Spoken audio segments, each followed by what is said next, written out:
Hey, and welcome back to another episode of Create Explained. Today I have 3 farms that I'm going to be explaining, or about 2.5, I guess you could say. So let's get right into it. But actually, before we do get started, I just made a new channel in my Discord where you can ask me questions to answer in these videos as I answer 1 to 2 questions at the end of them. Or well, that's like half the video. So let's start over here with the Scoria farm. And it's currently unpowered, but that is fine, as we'll head up here to the start. And to start this, we have to head into the wall here, where we have a super simple cobblestone farm where drills are mining some stone, and that's being transported into this vault over here. This is then dropped down, crushed into gravel, crushed once again into sand.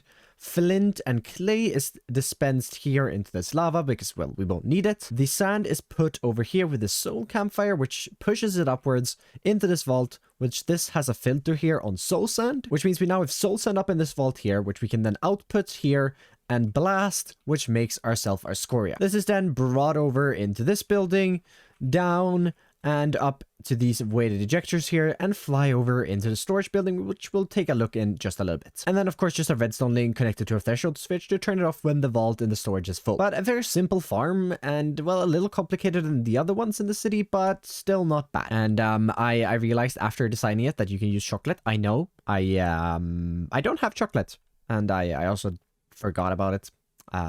It's fine. Well, the first farm I made in the video is this limestone one, and this one is so overkill, but it works really well. It's built on the same principle here, but instead of water, we have honey, which makes the limestone, drills mine it, and then it gets sent off to the storage. Yep, that's really it. Limestone is created by honey and lava, and if you were to replace the honey with the chocolate, then you'd get scoria. And then to the only farm that's actually working, which is the brick one, and we have the brick one from episode 13 over here. I've just taken the output of that, brought it to this belt, run it over here to this press here to actually create brick blocks and not just the brick, and then this is sent over to our storage. 3 very simple farms. There's not much more to it. You just got to hook up some mechanical drills, and that's about it. And well, if you want to do the scoria the complicated way, of course you can do that as well, but it's really just a cobble gen, but switch out water for chocolate and honey up here. And then for our storage room, we have 3 vaults right here, and I wish so badly that you could make like silos where it could go upward instead of just this way,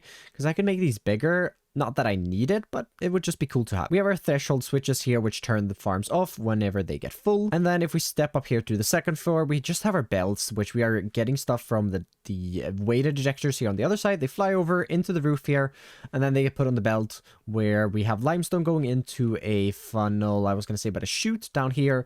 Brick goes in here, and then the scoria goes over there. And then if we ever have any overflow, that just gets burnt. But that's really it for the create components, so let's get to the questions. The first one comes in from the Discord by Kusol, which the question is, what are your thoughts on making a community server, and how often would you join us if you do make one? So my thoughts on making a community server is definitely when I reach 100k subscribers on the main channel. That's been my goal for a while now. I had a vanilla supported server, but it wasn't too active, so we decided to shut it down after a few months, but that was really fun, and I used to hop on there maybe like once a week to check stuff out.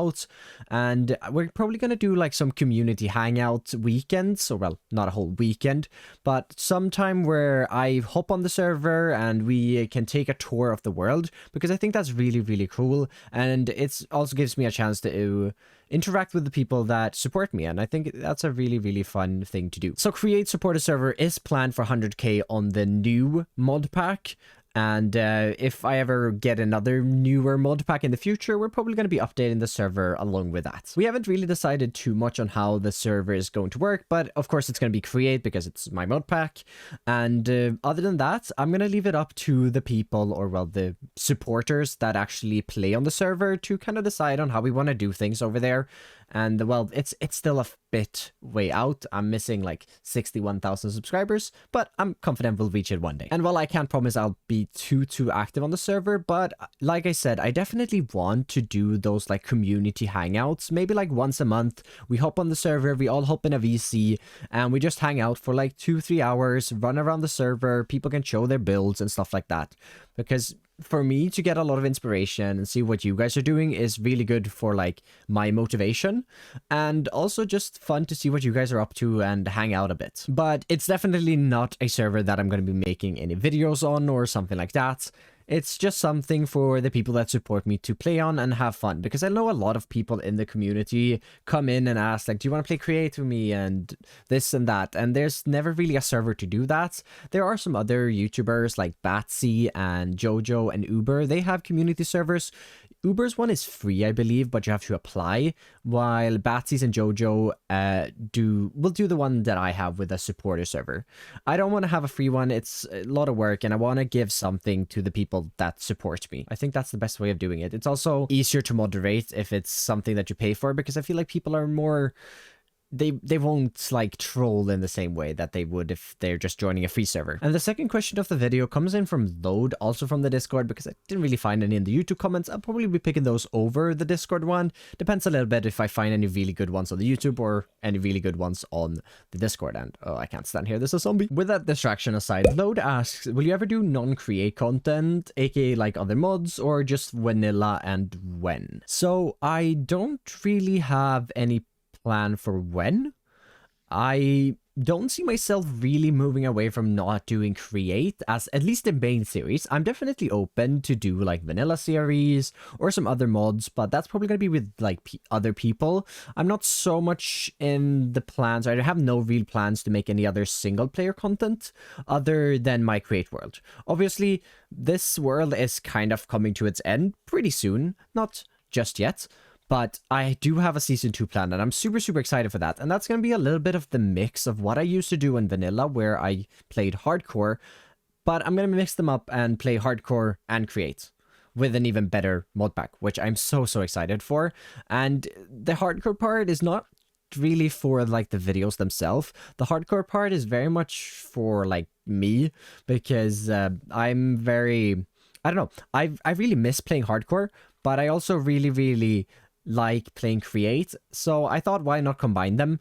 And it also gives me like a little more like, I don't know, I feel like it gives me a more bigger connection to my world in a way. I don't really have any plans to play anything other than Create at the moment. I can't speak down the line. Like, if all of the views die off on Create, I can't say that I will be sticking around, because obviously I'm doing this to get views and I'm trying to make a living out of this. So if the views aren't here, then maybe I gotta look at alternative things, and maybe I'll move back to vanilla, test the waters out there, and see what I do. But definitely for the future, I don't see myself really going away from Create unless the views just disappears. And for different mods, I definitely will be adding mods to Create, but still definitely going to be focused around Create and making a world like this one right around me. I really love just playing Minecraft like this. I really love playing vanilla Minecraft, I won't lie, but adding Create into it makes it really special. So adding a few other mods to that is just going to boost, but I still want that like vanilla plus feeling with Create basically. So it's still not going to be a super heavy mod pack that a lot of other people are playing, because I really like vanilla. So I'm just going to keep it kind of vanilla plus and add in Create and some other mods. But of course the plans with that can come and change. Maybe I get invited to some vanilla SMP that I'm really excited about, and maybe I'll try that out. But that is all I had for today. So thank you so very much for watching this episode of Create Explained, and I'll see you in the next one. Go watch the main video now if you haven't. Watch it. Watch it. I mean, I've already basically spoiled everything, but it's still a good video.